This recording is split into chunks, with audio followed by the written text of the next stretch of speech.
Rreshtet e shiut ja kanë lënë vendin rreshjeve të Dëborës, të cilat e kanë përfshirë qarkun e Dibrës që prej mbrëmjes së kaluar në lartësinë deri në 1000 metra mbi nivelin e detit.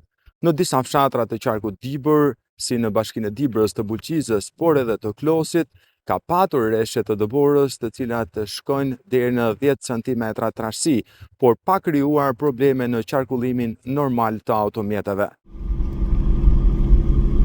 Në Bulqizë rreshtet kanë prekur fshatrat e Tërnovës së Madhe e të vogël, si dhe disa fshatra të njësisë administrative Martanesh. Në matë situatë problematike vijon të jenë rrugët rurale, të cilat u dëmtuan nga rreshtet e shiut, që përfshin vendin prej një jave. Ecet, ulës dhe shkopet kanë hapur portat për shkak të prurjeve të mëdha të lumit mat, si dhe rrjedhave të tjera. Ndërkohë në malësitë të Shkodrës, në Koplik Bog, Deda i Razë me Bog Theth, rreshtet kanë pushuar, por temperaturat kanë rënë të ndjeshme. Aktualisht po punohet me kujdes në qafthor për zjerimin e rrugës. Njëkohësisht duke monitoruar faqet malore për ndonjë ortek të mundshëm.